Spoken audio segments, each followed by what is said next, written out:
So continuing from previous, hormones and neural peptides are secreted by your glands and organs throughout the day and night. A real simple example of that is that when the sun comes up, when light stimulates your optic nerve, it in turn stimulates the pineal gland at the center of your brain to release biochemistry that brings your body awake. One of them is cortisol, for example, a stress hormone, which is actually associated with stimulating your body into activity, the sympathetic nervous system. And these are examples of how your body is naturally regulated in response to nature. Fundamental to that, of course, being the circadian rhythm.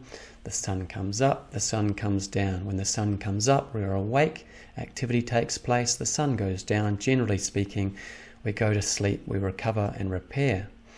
It's very important that we are balanced and resonating to that natural rhythm if we want to have really good health. Now, another example of how your glandular system works, you would have heard of your thyroid gland before. It's also associated with activity. It regulates your metabolism. And so sometimes if a person is really active over a long period of time, they can get hypothyroidism, an underactive thyroid, because they've almost burnt it out.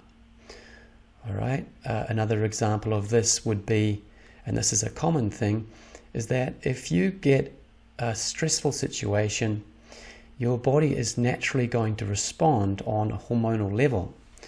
So at the center of your brain, there is the pineal gland, all right? And this is the master regulator, and it's responding specifically to your perception.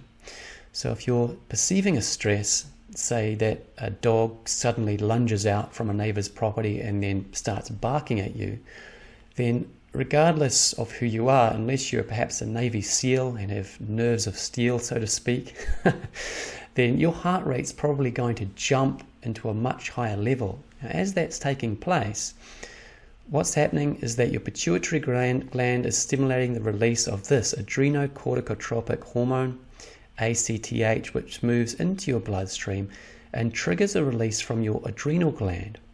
You will have heard of adrenaline before. Adrenaline comes into the system, cortisol being the other stress hormone, and that biochemistry then moves around and circulates through your cardiovascular system, reaching the various other areas of your body. All right, so you begin to breathe more rapidly. The other physiological responses include your liver converting glycogen, that's stored energy, into glucose. That means that the sugar in the liver has now mobilized into the bloodstream. You can use that as an energy source. It also increases the blood pressure. If your heart is beating faster, right, then the speed at which the river, zooming around the thoroughfare of the body, has increased in pace. So therefore your blood pressure will increase, won't it? Your eyes will respond. You will go into a tunnel vision. Your pupils will constrict. And so these are all examples of how your body will change in response to biochemical changes within the system. Now, here's a valuable one to acknowledge here, is that when you're having a stress response, your digestion slows down. Now, the reason being, and we're going to go through this more specifically in the next talk in relation to managing the electrical body, which is associated with your nervous system, is that if your digestion is slowing down because the muscles around the digestive tract are contracting, the blood is being pumped into the periphery, your muscles and so forth, so that you can fight or flight, run away, right? That's how that term comes in. Then obviously you're not going to be able to digest your food as well.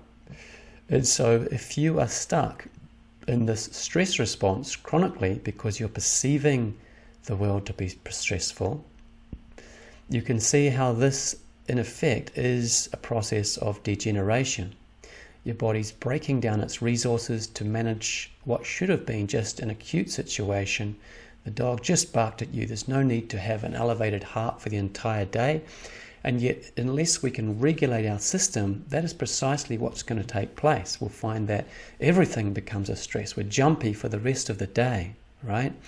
There's an endocrine response to that, and that's what we're wanting to look at in this particular talk. So stress and harmful emotional states can deplete your bodily resources, resulting in tissue degradation. And to really illustrate this, we're going to zoom back into our little talk on the digestive system that we're now familiar with and see how this takes place. You see, excessive emotional receptors actually take up more space on the cell surface, which can possibly result in reduced nutrient assimilation.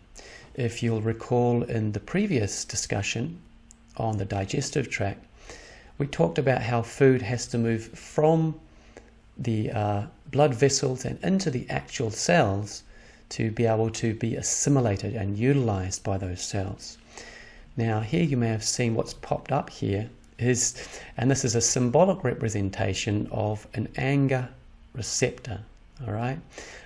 In my previous talk that I did, you'll find in the Rejuvenation portal, I talked about the work of Dr. Candace Pert, and her discovery of the opiate receptor, which is also associated with the molecules of emotion that she refers to, the neural peptides that are formed as you are perceiving the environment and responding emotionally. Now these molecules of emotion, they have a particular receptor site where they dock onto the cell walls there, right? So say you have an anger response, often it's within your character to get angry, or you are a person that tends to go into sadness a lot. Say that you're someone that becomes envious, and I'm just providing a few examples here of numerous emotions that I'm not saying are bad, by the way, they're natural. I'm just giving knowledge as to the physiological impact of a long-term emotional roller coaster and how that inhibits the assimilative process, all right? So say we have food moving along our bloodstream in the form of nutrients and energy. If that's going to move along and try to get into the cell, and yet there are too many of these receptor sites corresponding to the emotions, because we're a bit of a drama queen, for lack of a better description, then what you'll find is that, oh, well, it can't get in there. It comes across, no, there's emotional receptors in the way there. Let's try to get in through this way. Sorry, it's blocked off, because we're too overloaded with our persistent emotional states. Now again, this is not exactly conveying what's happening on a microscopic level. We're just symbolically conveying it so that you can comprehend that there is a competition here between how your body's going to respond. Either it responds more specifically, more sensitively to your emotions, or you can utilize that energy that would otherwise go into building those neuropeptides, those proteins that are formed within the brain, to flood the body with the biochemistry of emotion. You could just as well be utilizing those energy resources to regenerate the cells, to build your system up into a higher, more functioning state, right?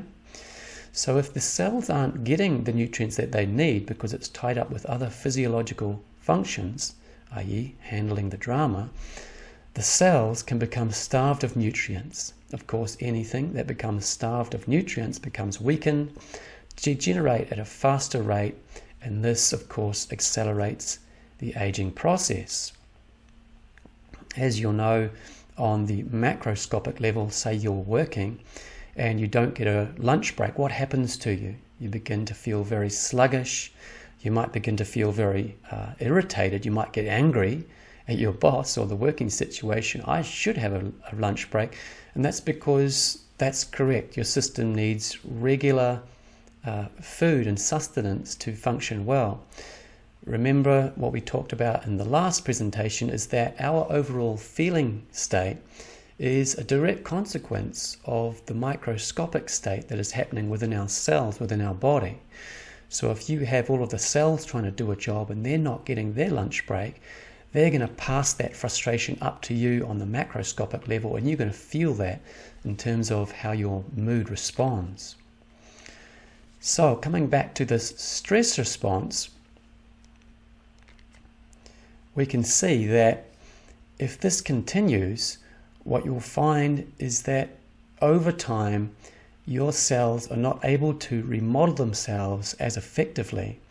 And as a direct consequence of that, this is going to accelerate the aging process. So it's highly pertinent for us to understand if we're wanting to embark on a process of rejuvenation, which is reversing the aging process, we really have to bring our emotional state under control in a healthy way. And of course, we have various tools and methods through which we achieve this in the Rejuvenation portal.